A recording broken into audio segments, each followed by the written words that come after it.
नमस्कार बच्चों। Siddham YouTube channel में आपका हार्दिक स्वागत है, अभिनंदन है।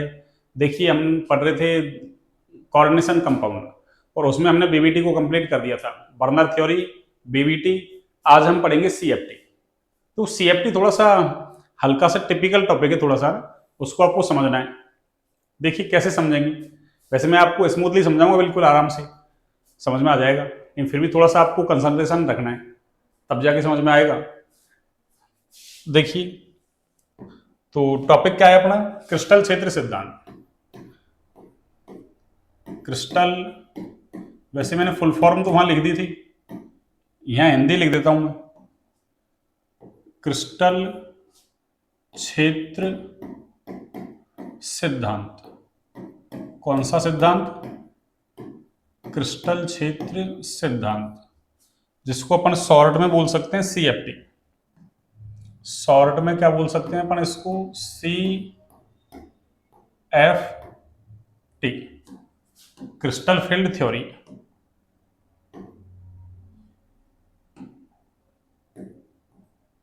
Crystal field theory.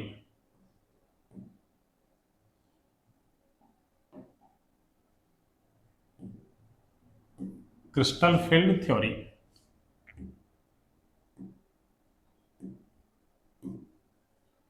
Crystal field theory, crystal क्षेत्र सिद्धांत।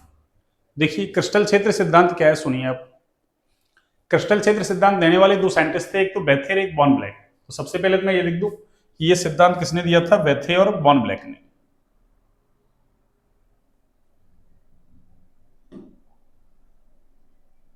ये लो, यह सिद्धांत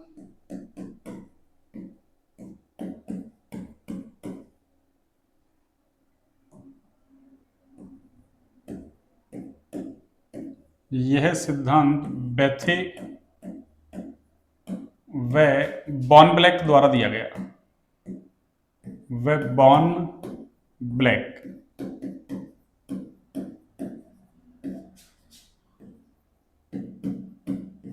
द्वारा दिया गया। सुनिए आगे।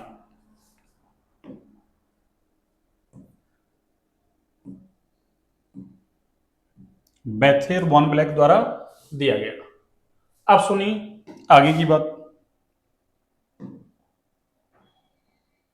कि ये जो सिद्धांत है ना, जैसे वीवीटी तो क्या कहती है कि केंद्रीय धातु परमाणु और लिगेंड के बीच में उपसय संयोजक बंध बनता है। कौन सा? उपसय संयोजक। जबकि ये क्या कहता है कि केंद्रीय धातु परमाणु और लिगेंड के बीच में आयनिक बंध बनता है। कौन सा बंध? आयनिक बंध, जिसको अपन वैद्युत संयोजक बंध भी कहते हैं, इलेक्ट्रोवैलेंट बॉन्ड। तो क्या कहेंगे कि इस सिद्धांत के अनुसार, तो आपसे पूछ सकता है ऐसे कि सीएफटी के अनुसार केंद्रीय धातु परमाणु और लिगेंड के बीच में कौन सा बंध बनता है? सहसंयोजक, उपसय संयोजक, आयनिक या धात्विक? तो कौन सा बनेगा? आयनिक। कौन सा बनेगा? आयनिक। तो क्या लिखेंगे? इस सिद्धांत के अनुसार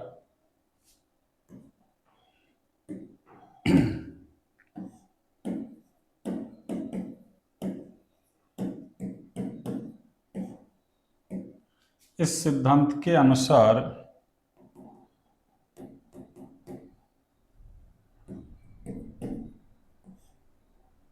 सीएमआई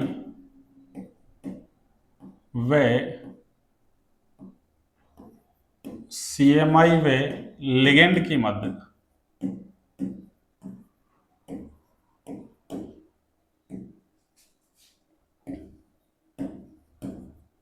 उपसह संयोजक बंध बनता है। उपसह संयोजक बंध बनता है।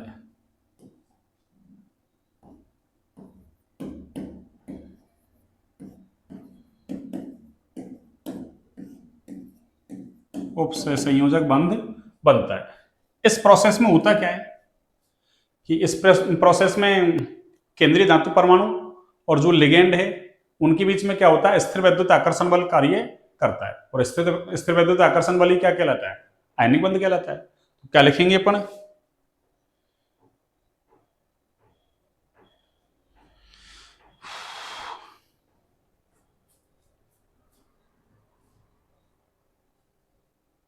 देखो, उपसय संयोजक, सॉरी, अरे सॉरी सॉरी सॉरी, उपसय संयोजक के मध्य कौन सा आयनिक बंध, उपसय संयोजक लिख दिया, गलत कर दिया अपन ने, एक सेकंड। कौन सा बंध बनता है भाई, आयनिक, आयनिक बंध बनता है। देखो सीएफटी के अनुसार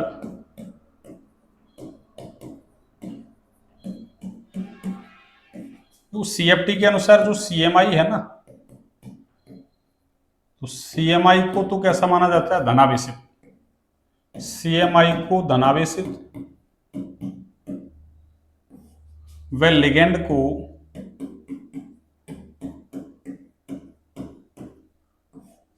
को या तो ऋणावेशित प्रकृति का माना जाता है या फिर उदासीन प्रकृति का माना जाता है। तो क्या लिखेंगे, व लिगेंड को ऋणावेशित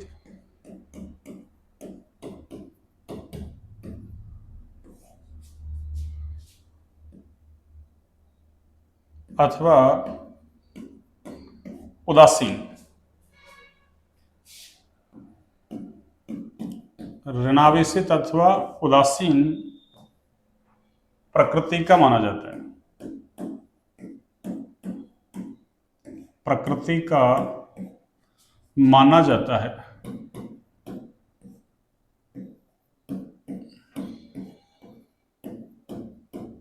ये लो, अब इसमें होगा क्या सुनो, अगर वो ऋणावेशित है तब तो उसको एक पॉइंट चार्ज यानी बिंदु आवेश के रूप में मानते हैं, किसके रूप में, बिंदु आवेश के रूप में।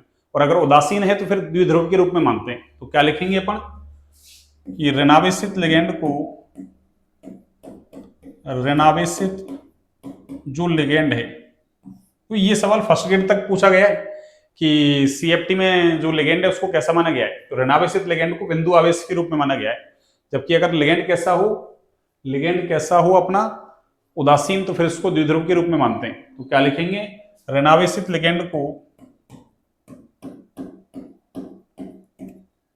ऋणावेशित लिगेंड को बिंदु आवेश के रूप में, चार्ज पॉइंट, बिंदु आवेश के रूप में, बिंदु आवेश के रूप में, जबकि उदासीन लिगेंड को, उदासीन लिगेंड को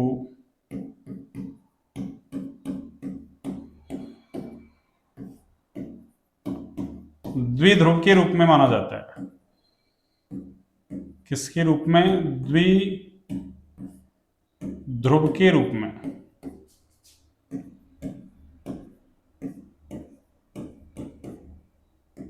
द्विध्रुव के रूप में माना जाता है।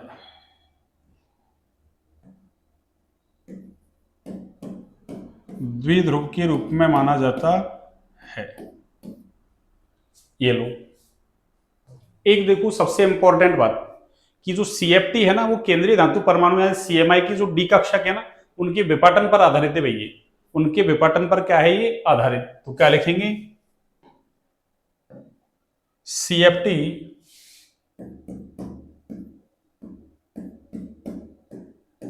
मुख्य रूप से, मुख्य रूप से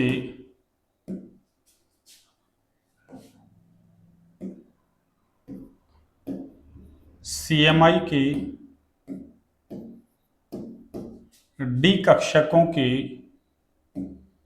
सीएमआई के डी कक्षकों की, डी कक्षकों के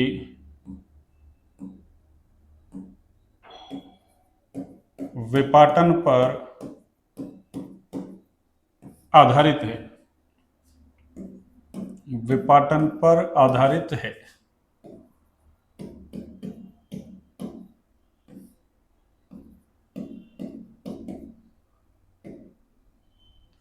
आधारित है, ये लो। तो सीएफटी मुख्य रूप से डी कक्षकों के विपाटन पर क्या है, आधारित। ये लो, तो ये क्रिस्टल क्षेत्र सिद्धांत की बातें होंगी। अब सुनिए, इसमें क्या होगा कि स्वतंत्र अवस्था में जो सीएमआई के डी कक्षक होते हैं, पहले मैं डी कक्षक बना देता हूं, चलो एक बार, है ना। डी कक्षक 5 प्रकार के होते हैं। डी कक्षक कितने प्रकार के, 5। चलो मैं इस बात को भी लिख दूं और फिर मैं बना देता हूं एक बार। वैसे तो 11वीं क्लास का टॉपिक ही डी कक्षक 5 प्रकार के होते हैं, हमने पढ़ रखा है, लेकिन फिर भी यहां बना देते हैं। चलो, क्यों, कई बच्चों को नहीं आता है भाई, 11वीं क्लास नहीं पढ़ते हैं कई सारे, कई महान प्राणी नहीं पढ़ते हैं। पढ़ना चाहिए 11वीं क्लास को भाई। 11वीं क्लास जो अच्छे से पढ़ता है ना, उसको 12वीं क्लास में कोई दिक्कत नहीं आती। तो क्या लिखेंगे, डी कक्षक कितने प्रकार के हैं, 5 प्रकार के होते हैं, 5 प्रकार के होते हैं। वैसे तो ये 11वीं क्लास का है, पर चलिए मैं पढ़ा देता हूं। अब भाई ऑनलाइन में यही फायदा है कि ऑनलाइन में चलो बच्चों को पढ़ा देते हैं, बाकी ऑफलाइन में तो ये कह के कर देते हैं भाई 11वीं क्लास में पढ़ा दिया, 11वीं क्लास में जाके आप देखें। पर चलो ऑनलाइन में तो आपको पढ़ा देते हैं, कोई बात नहीं। 11वीं क्लास में तो पढ़ा रखा है, और ऑनलाइन में चलो अब पढ़ा देते हैं। देखिए, डी कक्षक 5 प्रकार के हैं। 5 प्रकार कौन कौन से हैं, सुनिए अब।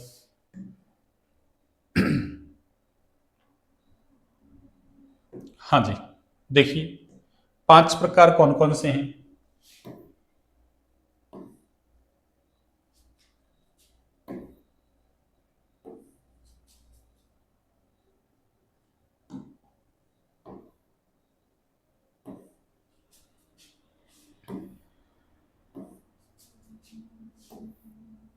तो 5 प्रकार कौन कौन से हैं, देखिए आप।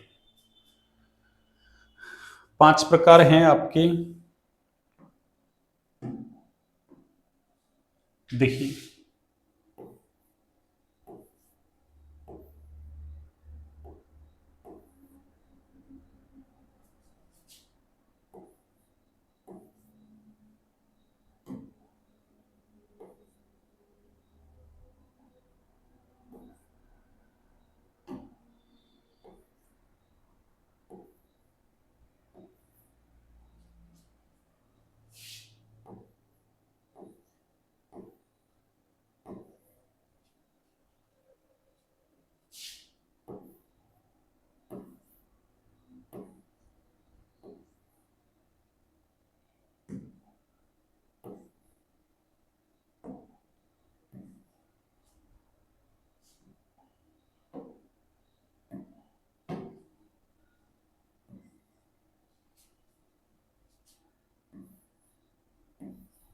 ये लो, 5 प्रकार कौन कौन से हैं, देखिए आप।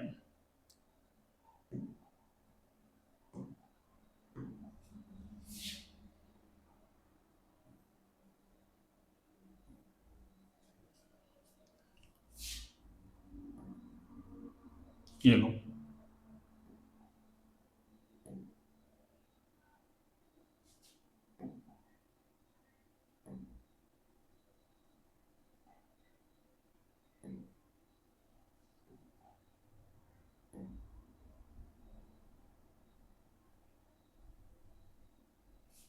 ये लो, देखिए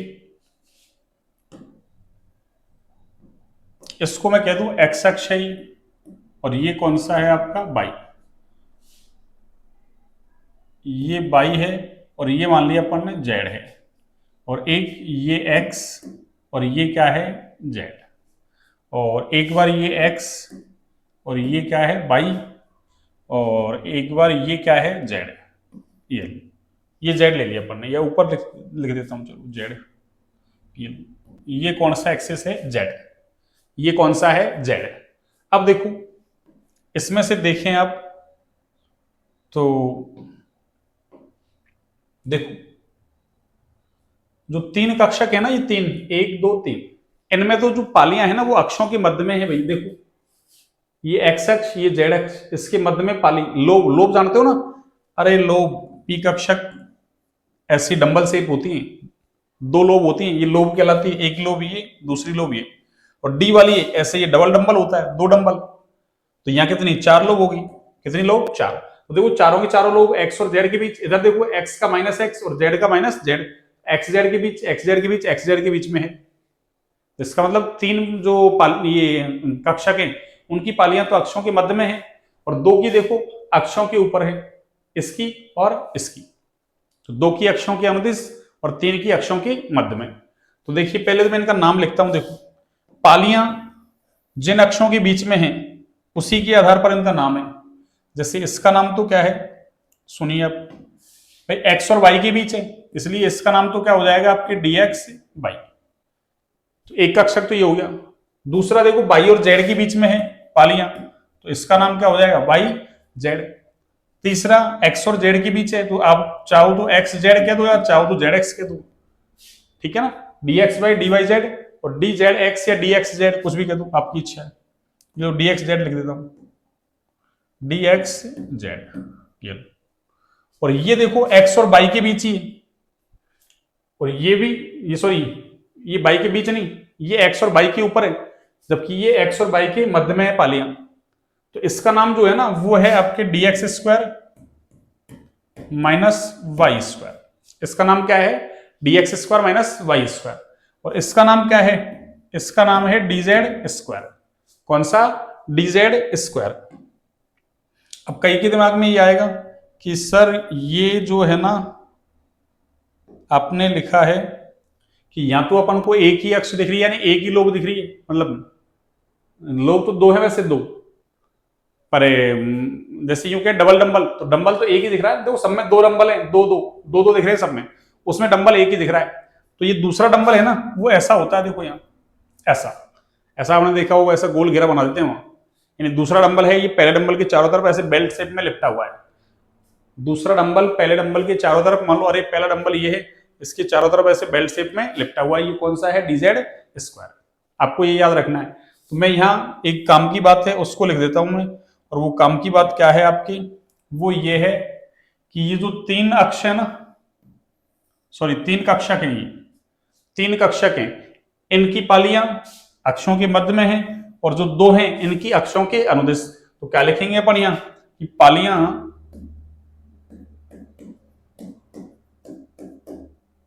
अक्षों के अनुदिश, या तो अक्षों के मध्य में है, अक्षों के मध्य, पालियां अक्षों के मध्य, जबकि यहां पालियां का है अक्षों के अनुदिश, पालियां अक्षों की अनुदिश है, अक्षों की अनुदिश। ये लो, यहां पालियां कैसी हैं, अक्षों की अनुदिश, जबकि यहां पालियां कैसी हैं, अक्षों के मध्य में। तो आपको याद रखना है डी कक्षक 5 प्रकार के हैं, dx by dy Z dz x। इनकी पालियां तो अक्षों के मध्य में, जिन अक्षों के मध्य में उसी प्रकार का नाम है। x और y के बीच है तो dx y z के बीच है तो dy z, x z के बीच है तो dx z। और अगर अनुदिश है तो उसमें x और y के अनुदिश है तो dx square minus Y square, और अगर z के अनुदिश है तो उसका नाम क्या है, dz स्क्वायर। इस तरीके से आपको 5 डी कक्षक याद रखने। और देखो स्वतंत्र अवस्था में सीएमआई की जो 5 डी कक्षक होते हैं ना, इनकी ऊर्जा कैसी होती है भाई, समान। इनकी ऊर्जा कैसी होती है, समान। स्वतंत्र अवस्था में सीएमआई की 5 डी कक्षकों की ऊर्जा कैसी होती है, समान। अब देखिए ये बॉन्ड कैसे बनेगा, सुनिए। जो अपन सीएफटी कह रहे हैं, सीएफटी के अनुसार कैसा आयनिक बॉन्ड बनेगा। अब आयनिक बॉन्ड कैसे बनेगा, अरे मान लो ये तो क्या है सीएमआई, सीएमआई को तो कैसा मानते हैं धनावेशित। अब यदि या तो लिगेंड कैसा है, अरे लिगेंड के ऊपर नेगेटिव चार्ज है, या तो ये नेगेटिव ये पॉजिटिव, और हमको पता है अपोजिट चार्ज के बीच में अट्रैक्शन होता है, अपोजिट चार्ज के बीच में अट्रैक्शन, यानी ये पास पास आएंगे। और अगर लिगेंड कैसा है, उदासीन। अब उदासीन है तो देखो इसमें क्या होगा, अरे एक तरफ माइनस एक तरफ प्लस, द्विध्रुव के रूप में मानते हैं। द्विध्रुव में क्या होता है, एक सिरे पर प्लस दूसरे पर माइनस, तो उदासीन लिगेंड है तो उसको द्विध्रुव के रूप में मानेंगे। और उसका जो ये नेगेटिव सिरा है ना, वो किसकी तरफ आकर्षित होगा, सीएमआई की तरफ। किसकी तरफ आकर्षित होगा, सीएमआई की तरफ। किसी को दिक्कत है क्या, किसी को भी दिक्कत है क्या, यहां तक आपको समझ में आ गया होगा। अब देखिए अब क्या होगा, सुनना। ये बात तो होगी अपनी सीएफटी वाली कि CFT में CMI को तो धनावेशित माना जाता है और लिगेंड को ऋणावेशित या उदासीन प्रकृति का। उदासीन है तो द्विध्रुव के रूप में मानते हैं और अगर ऋणावेशित है तो बिंदु आवेश के रूप में मानते हैं। अब ऋणावेशित लिगेंड तो डायरेक्टली क्या होगा कि CMI को लिगेंड के बीच में आकर्षण हो जाएगा, और अगर कैसा है उदासीन है तो वो द्विध्रुव के रूप में मानते हैं। इसका मतलब उसका ऋणावेशित सिरा CMI की तरफ क्या होगा, आकर्षित। यहां तक किसी को दिक्कत नहीं है। अब देखिए बॉन्ड बनेगा कैसे। ये CMI, अब मान लो ये लिगेंड है, कई सारे लिगेंड हैं, ऐसे कई सारे लिगेंड हैं। अब मान लो लिगेंड पे अपन तो मान लेते हैं ऋणावेशित है, ये लो सब पे नेगेटिव चार्ज है, ये लो। अब क्या होगा, पहले क्या होगा, अरे CMI पर धनावेश है और इस पर क्या है, ऋणावेश, तो यहां आकर्षण होगा किसके बीच, CMI के और लिगेंड के बीच। पहले लिगेंड दूर दूर थे, अब जब बंद बनेगा तो क्या होगा, आकर्षण होगा। भाई आकर्षण होगा तभी तो लिगेंड पास आएंगे, तो लिगेंड क्या होंगे, पास पास आएंगे, पास पास आएंगे, पास पास आएंगे। कब तक पास पास आएंगे, जब तक इनके बीच में लगने वाला आकर्षण बल, भाई ये तो आकर्षण है पर लिगेंड है, अरे लिगेंड के पास तो क्या है, लिगेंड लोन पेयर देता है ना, तो इसका मतलब लिगेंड के पास क्या है, इलेक्ट्रॉन डेंसिटी तो है ही इसके पास। अरे इसके पास इलेक्ट्रॉन डेंसिटी तो है ही, इलेक्ट्रॉन पर नेगेटिव चार्ज। और देखो CMI के पास भी क्या है, अपन ने BBT पढ़ी है ना, तो BBT अपन बनाते थे तब क्या करते थे, या तो इलेक्ट्रॉनों की पेयरिंग करते थे या नहीं करते थे। तो इसका मतलब डी कक्षकों में इलेक्ट्रॉन तो होते थे उसके पास भी, भाई पॉजिटिव चार्ज तो है लेकिन डी कक्षकों में इलेक्ट्रॉन तो होते थे उसके पास। तो यहां इसके पास भी क्या है, अरे इलेक्ट्रॉन है। तो इसका मतलब प्रतिकर्षण भी लग रहा है कि लिगेंड के लोन पेयर और CMI के डी इलेक्ट्रॉन के बीच। और दूसरा CMI पर पॉजिटिव चार्ज है इसलिए, और लिगेंड पर नेगेटिव चार्ज है इसलिए क्या हो रहा है इनमें, आकर्षण। इसका मतलब पहले आकर्षण ज्यादा है किससे, प्रतिकर्षण से। तो फिर क्या होगा, लिगेंड पास पास आएंगे, पास पास आएंगे, पास पास आएंगे। कब तक पास पास आएंगे, जब तक उनके मध्य में लगने वाला आकर्षण बल और प्रतिकर्षण बल बराबर नहीं हो जाता। तो मान लो ये यहां से यहां गया, अरे ये यहां गया, ये यहां गया, ये यहां आ गया, मान लो, और ये यहां आ गया और ये यहां आ गया। यहां आके क्या हो गया, इनके बीच में लगने वाला आकर्षण बल और प्रतिकर्षण बल कैसा हो गया, बराबर। अब ये क्या करेंगे, अरे ये CMI के चारों तरफ क्या करेंगे, एक क्षेत्र डेवलप कर देंगे भाई। अरे ऐसा एक क्षेत्र डेवलप कर देंगे गोलाकार। क्यों, सभी अरे समान डिस्टेंस में है भाई, सारे लिगेंड एक जैसे आ रहे हैं, अपन ये मान रहे हैं अपन, तो सारे लिगेंड एक जैसे आ रहे हैं, तो आकर्षण बल प्रतिकर्षण बल जब बराबर हो जाएगा तो वहीं आके क्या हो जाएंगे, वो रुक जाएंगे। तो ऐसी स्थिति में क्या करेंगे, CMI के चारों तरफ एक क्षेत्र डेवलप करेंगे। उस क्षेत्र का नाम क्या है, अरे गोलाकार सममित क्षेत्र। कौन सा क्षेत्र, गोलाकार सममित क्षेत्र। तो पहले क्या हुआ, आकर्षण पास पास आए। अब जब आकर्षण प्रतिकर्षण दोनों बराबर हो गए तो उन्होंने क्या कर दिया, लिगेंडों ने, अरे CMI के चारों तरफ एक क्षेत्र डेवलप कर दिया, और उस क्षेत्र का नाम क्या है, गोलाकार सममित क्षेत्र।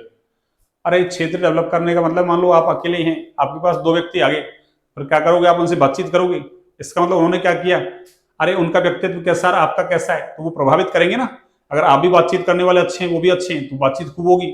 आप न्यूट्रल हैं, आप बातचीत करने में इंटरेस्ट नहीं ले रहे और वो करे जा रहे हैं, तो उससे तो कोई मतलब नहीं है ना। लेकिन तब भी क्या हो रहा है, मान लो आप बातचीत नहीं कर रहे, आपको पसंद नहीं है और वो करे जा रहे हैं, तो आपका दिमाग खराब हो जाएगा। इसका मतलब क्या हो रहा है, उन व्यक्तियों ने क्या किया, अरे आपके व्यक्तित्व को प्रभावित किया। जैसे अपन पढ़ते हैं ना, प्रत्येक द्रव्य कण अपने द्रव्यमान की वजह से एक क्षेत्र उत्पन्न करता है फिजिक्स में, जिसमें अन्य द्रव्य कण क्या करते हैं, अरे बल अनुभव करते हैं, वो क्या कहलाता था, गुरुत्वाकर्षण क्षेत्र। ऐसे ही लिगेंड भी क्या कर रहे हैं, अरे CMI के चारों तरफ क्षेत्र डेवलप कर रहे हैं, उस क्षेत्र का नाम ही क्या है, गोलाकार सममित क्षेत्र। अब क्या होगा, इसके डी इलेक्ट्रॉन और इसका जो ये इसके पास इलेक्ट्रॉन डेंसिटी है, यानी लोन पेयर दे रहा है, उसके बीच में क्या होगा, अब प्रतिकर्षण होगा। अब लिगेंड एक जैसे हैं तो ये क्या करेंगे, समान रूप से प्रतिकर्षित होंगे। तो समान रूप से प्रतिकर्षित होंगे तो जो CMI की 5D कक्षक थे ना, उन सबकी ऊर्जा एक साथ बढ़ जाएगी, एक साथ एक जैसी बढ़ेगी। एक साथ क्या होगा, एक जैसी बढ़ेगी। तो अब तक जो अपन ने पढ़ा है ना, वो क्या पढ़ा है कि भाई स्वतंत्र अवस्था में जब CMI के पास लिगेंड वगैरह नहीं है तो उसकी 5D कक्षा के पांचों की ऊर्जा कैसी है, समान। जब CMI के पास कौन, लिगेंड आया, तो पहले आकर्षण हो रहा है, पास पास आएगा। जब आकर्षण प्रतिकर्षण दोनों बराबर हो गए तो उन्होंने क्या कर दिया, CMI के चारों तरफ एक क्षेत्र डेवलप कर दिया। उस क्षेत्र का नाम क्या है, गोलाकार सममित क्षेत्र। अब क्या हो रहा है, CMI के डी इलेक्ट्रॉन और लिगेंड के लोन पेयर के बीच में प्रतिकर्षण हो रहा है। उससे क्या होगा, अरे उससे क्या होगा, CMI की जो 5D कक्षक है ना, प्रतिकर्षण से ऊर्जा बढ़ती है, स्थितिज ऊर्जा, तो सबकी ऊर्जा एक साथ बढ़ेगी। अब समान रूप से बढ़ेगी, क्यों, एक जैसा एनवायरमेंट उत्पन्न कर रहे हैं लिगेंड, इसलिए सबकी ऊर्जा एक साथ बढ़ेगी। तो पहले क्या हुआ, अरे कोई भी काम करना होता है अपन न्यूट्रल है, अब न्यूट्रल से क्या होगा, अपन एक्टिव होंगे ना।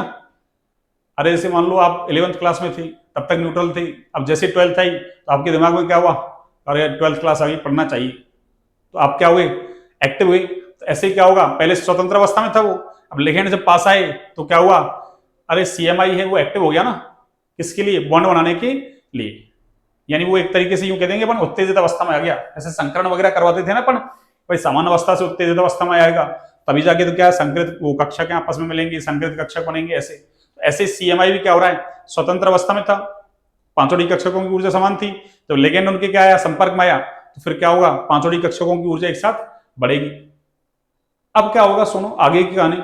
इसके बाद क्या होगा कि अगर मान लो अष्टफलकीय संकुल बन रहा है, कैसा संकुल बन रहा है, अष्टफलकीय, तो फिर क्या होगा, अरे लिगेंड जो है ना वो कहां से आता है भाई, अरे लिगेंड है वो अक्षों के अनुदिश आता है।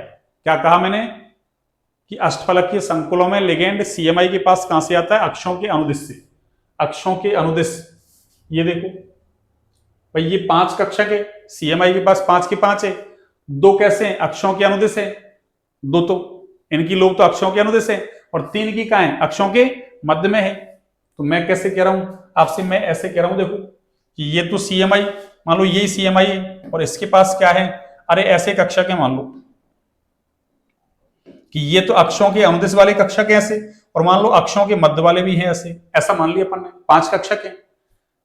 तो अष्टफलक के संकुलों में लिगेंड कहां से आता है, अरे ऐसे अक्षों के अनुदिश आता है।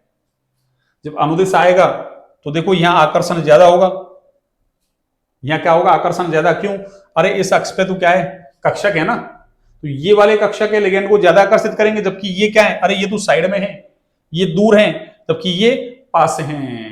अक्षों के अनुदिश से आ रहा है, उधर ही कक्षक है, तो वो वाले कक्षक क्या करेंगे, लिगेंड को ज्यादा आकर्षित करेंगे, तो ज्यादा आकर्षण होगा, तो ज्यादा ही क्या होगा, प्रतिकर्षण।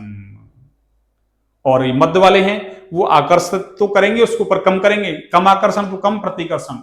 तो पहले जो समान, पहले तो क्या था, ऊर्जा सबकी समान थी, फिर एक साथ बढ़ी। अब क्या होगा, अष्टफलकीय संकुलों में लिगेंड अक्षों के अनुदिश आ रहा है, तो अनुदिश वाले कक्षक हैं वो ज्यादा प्रतिकर्षण महसूस करते हैं, और मध्य वाले हैं वो कम प्रतिकर्षण महसूस करते हैं। इसलिए क्या होगा, अनुदिश वालों की जो ऊर्जा है वो औसत से बढ़ जाएगी, और उनकी औसत से घट जाएगी, तो डी कक्षक क्या होंगे, 2 भागों में टूट जाएंगे।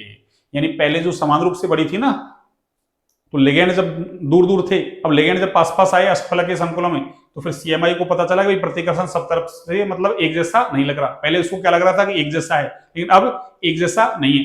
इसलिए क्या हुआ, पहले सबकी ऊर्जा एक साथ बढ़ा दी, अब सीएमआई क्या कह रहा है, नहीं भैया तुम तो क्या कर रहे हो, अलग अलग प्रतिकर्षण अरे एहसास करवा रहे हो, तो अब जो ऊर्जा आपकी एक समान बढ़ी थी ना, ऐसे करो कुछ तो आना, आप कुछ लोग तो कम कर दो और कुछ ज्यादा कर दो, ताकि एवरेज उतना ही रहे। इसलिए 3 जो है ना कक्षक अक्षों के मध्य वाले, जिनकी पालियां अक्षों के मध्य, उनकी ऊर्जा तो घट जाएगी और 2 की बढ़ जाएगी, तो एवरेज दोनों का कैसा रहेगा, समान रहेगा। ऐसे क्या होता है, सीएफटी होती है। तो मैं एक बार थ्योरी देखता हूं आपको, तब और समझ में आ जाएगा आपकी। और फिर भी मान लो आपको कम समझ में आ रहा है ना, तो आप एक बार कमेंट सेक्शन में डाल देना, मैं और समझा दूंगा फिर से आपको, ठीक है ना। तो मैं अभी लिखता हूं, यहां से देखो आपके लिए,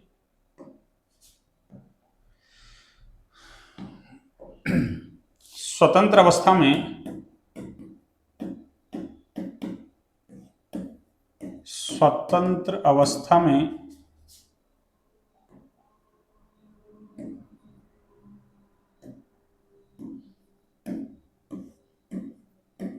सीएमआई की, सीएमआई की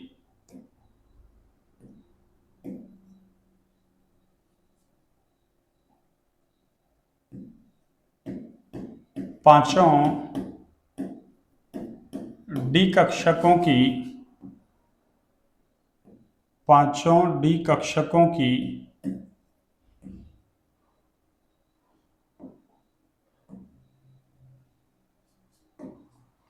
पांचों डी कक्षकों की ऊर्जा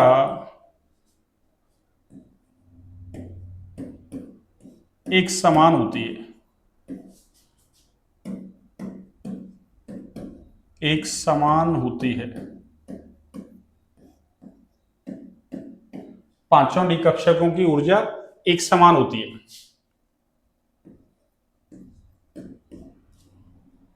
पांचों डी कक्षकों की ऊर्जा कैसी होती है? एक समान।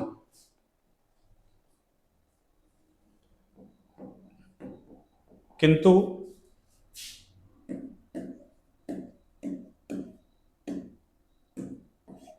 किंतु जब लिगेंड द्वारा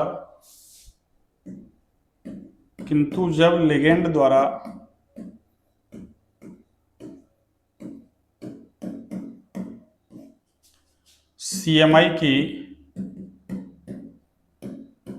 चारों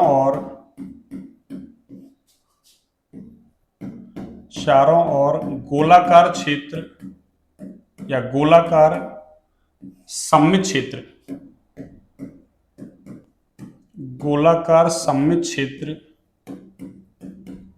बनाया जाता है।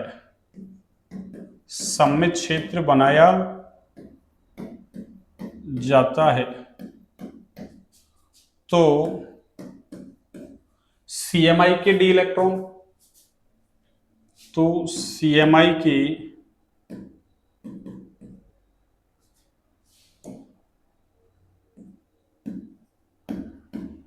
इलेक्ट्रॉन व लिगेंड के लॉन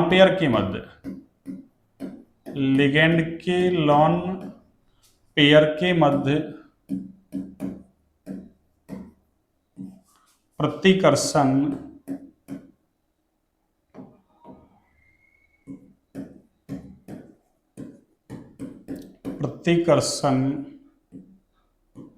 समान रूप से लगता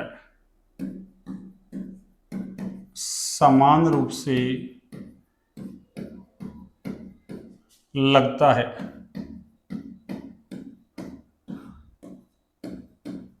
जिससे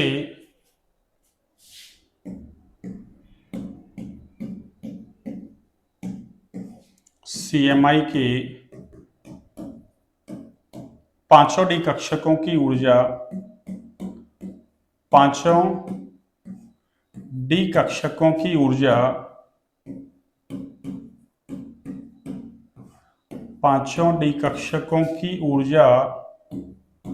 समान रूप से बढ़ती है। पांचों डी कक्षकों की ऊर्जा समान रूप से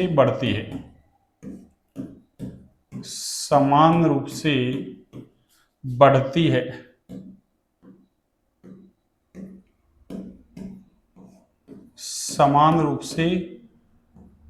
है। ठीक है। पहले लिगेंड दूर दूर थे, आकर्षण हुआ, पास आए, गोलाकार सममित क्षेत्र बनाया। अब सीएमआई के डी इलेक्ट्रॉन और लिगेंड के लोन पेयर के बीच में प्रतिकर्षण होगा, लेकिन समान प्रतिकर्षण लगेगा, तो फिर क्या होगा? सबकी ऊर्जा एक साथ बढ़ेगी। यही लिखा है मैंने, समान रूप से बढ़ती है। अब क्या होगा सुनिए, अब क्या होगा कि अष्टफलकीय संकुलों में क्या हो रहा है? अष्टफलकीय संकुलों में लिगेंड अक्षों के अनुदिश आ रहा है, तो अनुदिश वाले कक्षा के वो ज्यादा प्रतिकर्षित होंगे, तो उनकी ऊर्जा औसत से बढ़ जाएगी, और मध्य वाले हैं उनकी ऊर्जा क्या होगी? औसत से घट जाएगी, क्यों? वो कम प्रतिकर्षित होंगे। तो यहां देखो, पहले आकर्षण होता है, फिर प्रतिकर्षण होता है तो ऊर्जा बढ़ती है, इससे डी कक्षक टूट जाते हैं।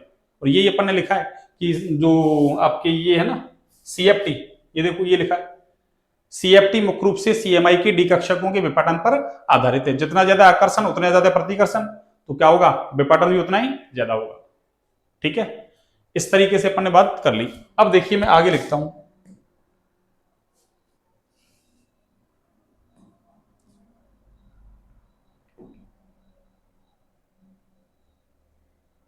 हाँ जी, चूंकि अष्टफलकीय संकुलों में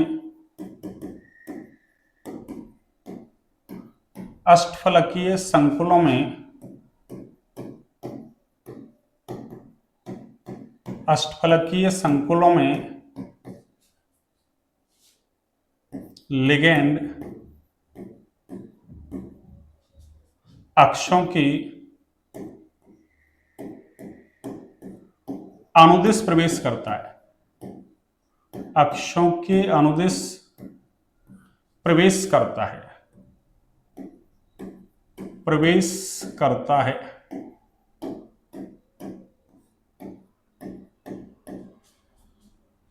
जिससे ये अधिक प्रतिकर्षित होते हैं, जिससे ये अधिक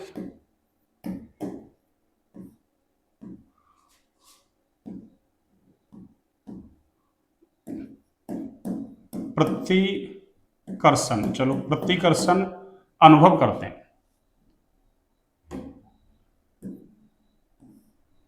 अधिक प्रतिकर्षण अनुभव करते हैं, अनुभव करते हैं। अतः इनकी ऊर्जा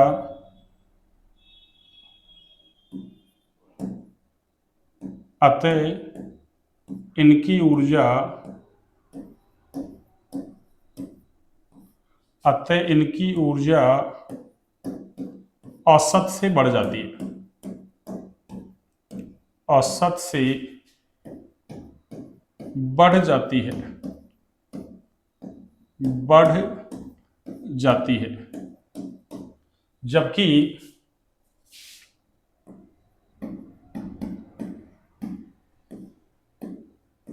अक्षों की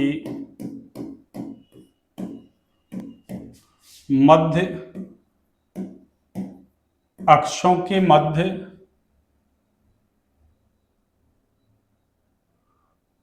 उपस्थित कक्षक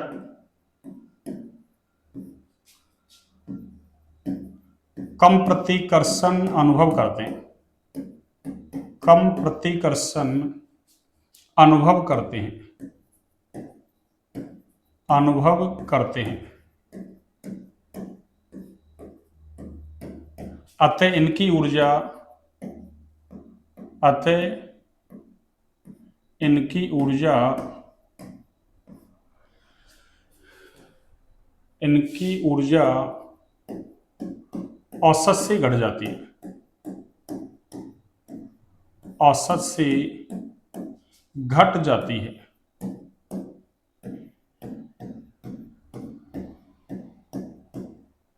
इस प्रकार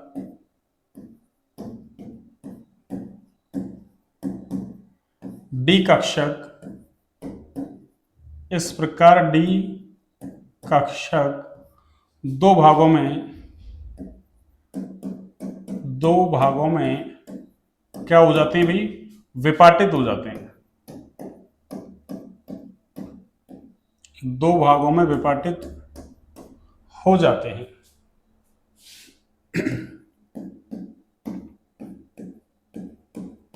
दो भागों में विपाटित हो जाते हैं। अब दो भागों में टूटेंगे तो तीन कक्षकों का एक ग्रुप बन जाएगा, दो कक्षकों का एक ग्रुप। तीन कक्षकों का जो अक्षों के मध्य वाले उनका एक ग्रुप बनेगा, उसको हम T2G सेट कहेंगे, और दूसरे को दो कक्षकों का एक ग्रुप है उसको EG सेट कहेंगे अपन।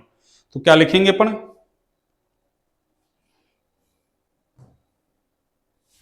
यानी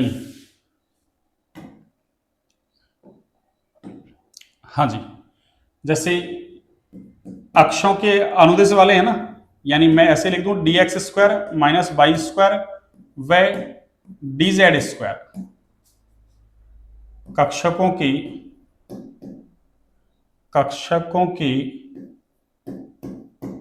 समूह को कक्षकों के समूह को इजी सेट ये लो, व dxy dyz व dzx कक्षकों की समूह को क्या कहते हैं, T2G सेट कहते हैं। ये लो, इनको क्या कहेंगे, T2G सेट। और देखो जब विपाटन होगा तो क्या होगा, 2 की ऊर्जा बढ़ गई, 3 की घट गई, तो दोनों के बीच क्या होगा, ऊर्जा का अंतर आ जाएगा। इस ऊर्जा के अंतर को हम बोलते हैं क्रिस्टल क्षेत्र विपाटन ऊर्जा। तो क्या कहेंगे, T2G और EG जो कक्षक हैं या समूह हैं उनके बीच में ऊर्जा का अंतर क्या कहलाएगा, क्रिस्टल क्षेत्र विपाटन ऊर्जा। तो क्या लिखेंगे अपन, T2G समूह ये लो व EG समूह के मध्य, EG समूह के मध्य ऊर्जा का अंतर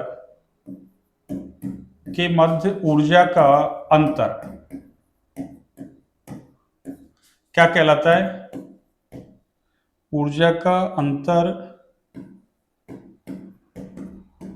क्रिस्टल क्षेत्र विपाटन ऊर्जा कहलाता है। क्रिस्टल क्षेत्र विपाटन ऊर्जा कहलाता है, ये लो, जिसे कहलाता है, अब देखो अष्टफलकीय संकुल पढ़ रहे हैं, ऐसे डेल्टा से दिखाते हैं भाई, इसको किससे दिखाते हैं, डेल्टा से। अब चूंकि अष्टफलकीय पढ़ रहे हैं, अष्टफलकीय को चाहो तो हिंदी में अष्टफलकीय लिख लो या ऑक्टाहेड्रल, तो इसको अपन शॉर्ट में ऐसे लिखते हैं, ओ, डेल ओ। डेल ओ का मतलब, या डेल्टा ओ का मतलब, ओ का मतलब अष्टफलकीय ऑक्टाहेड्रल, तो जिसे डेल ओ से प्रदर्शित करते हैं, डेल ओ से क्या करते हैं बच्चों, प्रदर्शित करते हैं, ये लो, जिससे डेल ओ से क्या करते हैं, अरे प्रदर्शित करते हैं, ये लीजिए। अब सुनिए आगे की बात। अब इसको मैं आपको डायग्राम बना के समझाता हूं, देखो आपको कैसे, सुनिए डायग्रामेटिकली कैसे समझा सकते हैं इसको। अपन ने जो लिखा है ना, इसको देखिए, अष्टफलकीय संकुलम पढ़ रहे, अभी तो थोड़ा सा बड़ा ही, फिर चतुष्फलकीय संकुलम ऐसा ही हो जाएगा, वहां अनुदिश आ रहा, वहां मध्य से आएगा, मध्य से आएगा तो क्या होगा, मध्य वाले ज्यादा प्रतिकर्षण अनुभव करेंगे, तो फिर उनकी ऊर्जा ज्यादा हो जाएगी, अनुदिश वाले वो कम प्रतिकर्षित होंगे, उनकी ऊर्जा घट जाएगी। यानी इसका जस्ट उल्टा हो जाएगा किसमें, चतुष्फलकीय संकुलों में। तो आपको अष्टफलकीय समझ में आ गया, तो चतुष्फलकीय में कोई दिक्कत नहीं है। तो देखो मैं इसको डायग्राम बनाता हूं, कैसे देखना आप, देखिए पहले CMI की 5D कक्षा के मान लो, ये वाले, ये लो, ये CMI के क्या है, 5D कक्षा,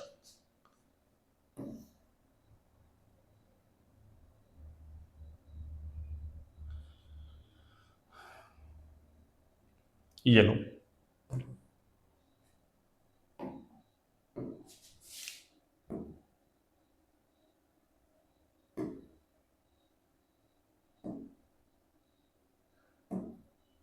हाँ जी, ये 5D कक्षा के हैं आपके,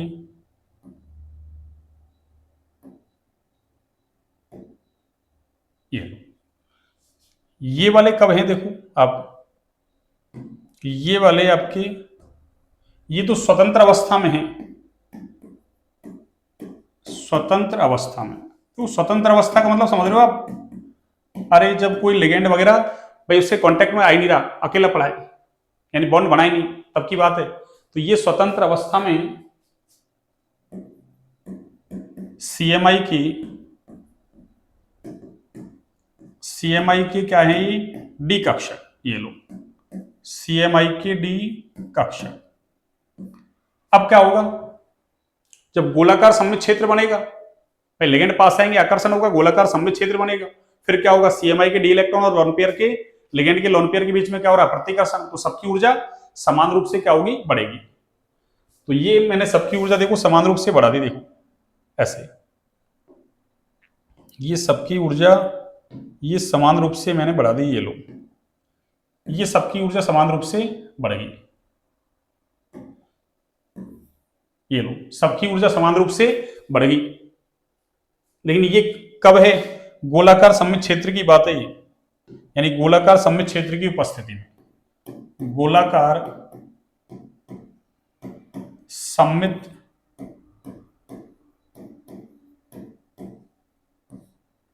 गोलाकार सममित क्षेत्र की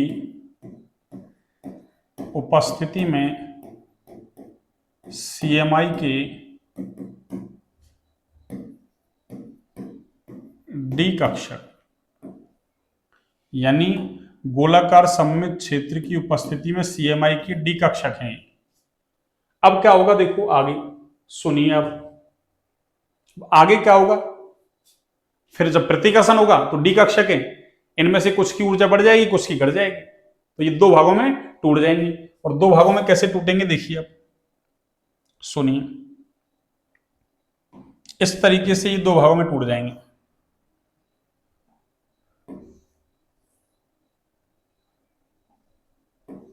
ये लो, इस तरीके से दो भागों में टूटेंगे। कैसे, सुनिए अब।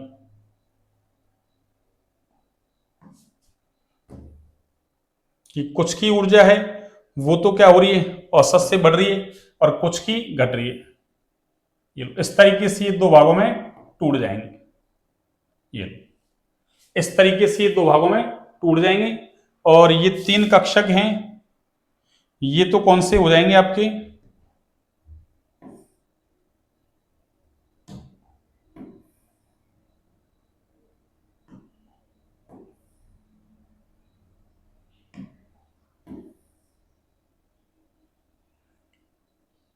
ये तीन कक्षकों की ऊर्जा तो घट जाएगी और दो की ऊर्जा क्या होगी, बढ़ जाएगी। ये लो,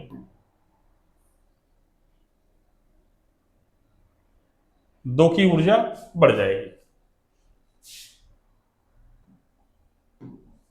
ये लो, ये तीन कक्षक हैं, एक दो तीन, और ये कौन से हो गए, दो। ये इनका विपाटन हो गया, देखो ये इनका विपाटन हो गया।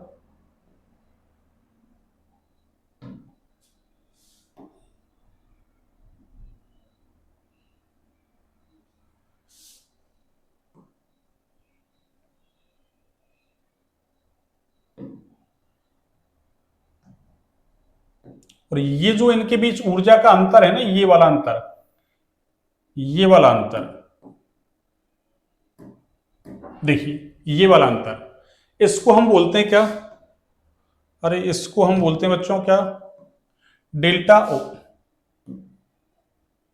इसको हम बोलते हैं डेल्टा ओ, जो अभी पीछे लिखा था, या इसी को ही हम बोल देते हैं 10 dq, 10 dq, dq, dq को बोलते हैं हम डेक्यूरल। dq का नाम क्या है, डेक्यूरल, यानी एक डेल्टा ओ बराबर 10 dq होता है। एक डेल्टा ओ बराबर क्या होता है, 10 dq। और ये जो एनर्जी है ना आपकी, ये वाली, कौन से वाली, ये वाली जो एनर्जी है आपके पास, ये वाली, यानी ये जो आपके,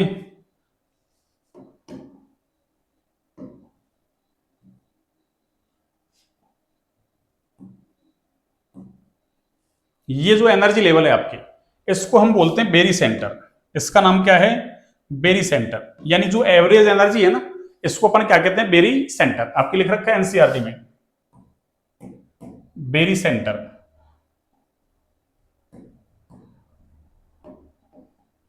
ये लो, बेरी सेंटर, बेरी सेंटर। ये लो, ये बेरी सेंटर है। कौन सा सेंटर है, बेरी सेंटर। और देखो ये तीन कक्षक थे ना, इनको हम बोलते हैं वही T2G। ये तो है आपके T2G समूह, कौन सा, T2G समूह। और ये कौन सा है आपके, ये EG समूह। और ये T2G EG के बीच जो ऊर्जा का अंतर था वही क्या था, क्रिस्टल क्षेत्र विपाटन ऊर्जा, जिसको अपन ने डेल्टा ओ या 10 dq से दर्शा दिया। अब देखिए आगे, इनकी ऊर्जा घटी, इनकी ऊर्जा क्या हुई बच्चों, अरे इनकी ऊर्जा घटी है। देखो ये तीन कक्षकों की ऊर्जा औसत से घटी है, दो की बढ़ी है। अब कितनी घटी है और कितनी बढ़ी है, देखो जितनी घटेगी उतनी क्या होगी, बढ़ेगी। 3 की जितनी घटेगी 2 की उतनी बढ़ जाएगी, यानी एवरेज वही रहेगा। ये लो,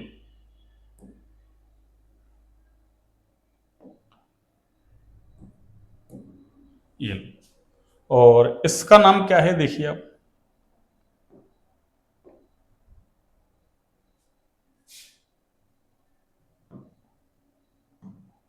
हाँ जी। तो ये घटी कितनी, ये है आपकी कितनी, माइनस का 0.4 डेल्टा ओ, माइनस का 0.4 डेल्टा ओ। एक कक्षक के लिए घटती है तो 3 के लिए माइनस का 1.2 डेल्टा ओ हो जाएगा। और ये जो बढ़ती है वो कितनी बढ़ती है, एक के लिए माइनस ये प्लस का 0.6 डेल्टा ओ, माइनस का मतलब कम हो रही है, प्लस का मतलब बढ़ रही है। तो एक के लिए प्लस का 0.6, तो 2 के लिए वही 1.2 हो गया। तो ओवरऑल क्या हो, जितनी घटी उतनी बढ़ेगी, एवरेज वही रहेगा। ठीक है। या इसी को देखो मैं ऐसा भी लिख सकता हूं क्या, तो एक डेल्टा ओ बराबर 10 डी क्यू होता है, तो फिर 0.4 डेल्टा ओ बराबर क्या होगा, अरे 10 से गुना कर लो, 10 से क्या कर लो, गुना। तो ये कितना हो जाएगा, डी क्यू की फॉर्म में लिखना चाहो तो माइनस का 4 डी क्यू, और ये कितना हो जाएगा, प्लस का 6 डी क्यू। अरे 10 से गुना कर दो। या मैं इसको ऐसे भी लिख सकता हूं, आपकी बुक में ऐसे लिख रखा है देखो, 0.4 को मैं ऐसे लिख दूं। आप ये काम तो करते हैं, दशमलव को हटाओगे, एक लगाओगे, तो दशमलव के बाद एक अंक, तो 4/10, इसको काटोगे तो क्या हो जाएगा, अरे 2/5। इसका मतलब 0.4 को मैं क्या लिख सकता हूं, अरे 0.4 को क्या लिख सकता हूं, 2/5।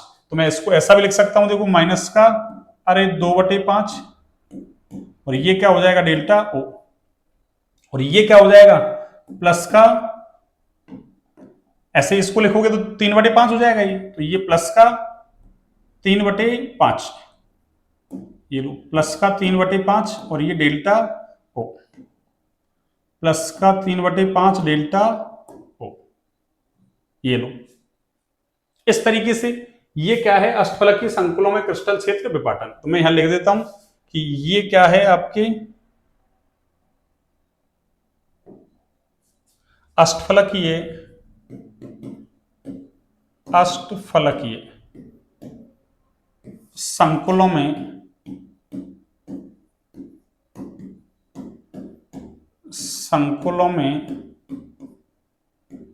क्रिस्टल क्षेत्र विपाटन, अष्टफलकीय संकुलों में क्रिस्टल क्षेत्र विपाटन, अष्टफलकीय संकुलों में क्रिस्टल क्षेत्र विपाटन। तो आपसे ऐसा पूछ ले कि अष्टफलकीय संकुलों में क्रिस्टल क्षेत्र विपाटन को चित्रित कीजिए या उसका आरेख बनाइए, तो आपको ये आरेख बनाना है, आपको ये आरेख बनाना है। ये लो, अष्टफलकीय संकुलों में क्रिस्टल क्षेत्र विपाटन का ये आरेख बनाना है। अब कल हम इसमें इलेक्ट्रॉन्स वगैरह भरेंगे और थोड़ा बहुत और आगे देखेंगे, फिर चतुष्फलकीय संकुलों में क्रिस्टल क्षेत्र विपाटन, उसके बाद कुछ फॉर्मूले वगैरह हैं उनको देखेंगे, और फिर इस तरीके से एक स्पेक्ट्रो रासायनिक श्रेणी आएगी। फिर अभी तो रंग की व्याख्या करेंगे, तो अभी तो कम से कम 2 क्लास और मानो इसकी सीएफटी की, 2 क्लास सीएफटी की, फिर एक के आगे धातु कार्बोनिलों में आबंधन वगैरह ऐसे करके है, 1 क्लास उसकी मान लो, और कम से कम 3 ही मान लो, तो 3 और 3 6 क्लास का टॉपिक और है अभी तो। कितने का, 6 क्लास का टॉपिक, और कुछ क्वेश्चंस वगैरह देख लेंगे, तो 1 आध क्लास उसमें लग जाएगी, 1-2 क्लास मान लो, तो 7-8 क्लासें तो अभी लगेंगी इसमें। ठीक है बच्चों, चलिए तो देखो आज की क्लास को यहीं तक रखते हैं। क्लास अच्छी लगे तो क्लास को लाइक सब्सक्राइब शेयर करें, ज्यादा से ज्यादा शेयर करें, ताकि अपना सिद्धांत परिवार बड़ा से बड़ा हो, जल्दी बड़ा हो, 1K की तरफ जाए, ताकि अपन अगले मंथ में, अक्टूबर वाले मंथ में लाइव क्लास स्टार्ट कर दें। ठीक है, चलिए।